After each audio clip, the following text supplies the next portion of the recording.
دوسری بات یہ کہ آپ نے جو اس کے بعد یہ جو مہربانو قریشی 16,500 ووٹ ریجیکٹ ہو گئے ملتان کے اندر. مطلب وہاں کے لوگوں کو اتنی سینس نہیں ہے کہ انہوں نے ووٹ کس طرح ڈالنا ہے. 16,500 ووٹ یہاں پہ اسی لاہور کے اندر. اب اسی کے مطابق جو ہے 650 ووٹ ہے جو ریجیکٹ ہوا ہے. لاہور کے لوگوں کو اتنا شعور ہے کہ 650. اور by the way last time اسی حلقے کے اندر جو ہے 2,500 ووٹ ریجیکٹ ہوا تھا. یہ اسکرین پہ چل بھی رہا ہے جی فارم, ٹھیک ہے. اب آپ یہ just look at the numbers.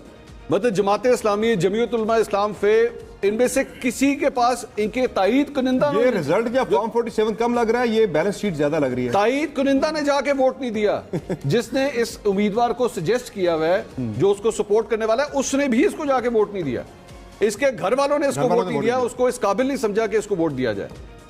خدا کے لیے اس عوام کے ساتھ ایسا مذاق مت کیجئے. میں یہ نہیں کہہ رہا کہ ایک جماعت یا دوسری جماعت کون جیت رہی تھی, لیکن یہ بیسیکلی مجھے کہنے دیجئے کہ یہ لگ اس طرح ہے نواز شریف کی شرمندگی بچانے کے لیے آپ نے یہ فارم نکالا, کیونکہ مانسیرا سے بھی وہ مانسیرا سے بھی ہار گئے تھے. یہ ان کی آبائی سیٹ تھی جہاں سے وہ ہارے ہیں. 1985 سے الیکشن لڑ رہے تھے. ہم نے ہماری ٹرانسمیشن میں مزمل صاحب نے یہ فرمایا کہ اتنے پرانے وہ یہاں سے الیکشن لڑتے ہیں, اس سے بڑی شرمندگی کوئی تھی. میں آج آپ کو یہ بھی بات بتا دوں, اور اگر کسی کو ریکارڈ چاہیے ہوگا تو میں دینے کے لیے تیار ہوں.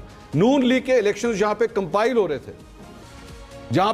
ہو رہے تھے وہاں سے میرے ساتھ ایک شخص رابطے میں تھا, اور اس نے مجھے بات کی نون لیگ کا جھاڑو پھر چکا ہے. اس نے خود اپنے منہ سے کہا کہ ہمارا ستیہ ناس ہو گیا. اس نے کہا میں نے خود مریم نواز شریف یہ میرے سامنے بیٹھے ہوئے سب کے منہ اترے میں نیچے. اور آج صبح جب آپ اٹھ کے دیکھتے تو آپ جا کے عوام کو یہ بتا رہے ہیں کہ جناب نون لیگ جو ہے سنگل لارجسٹ پارٹی ان کے سامنے آ رہی ہے. خدا کے لیے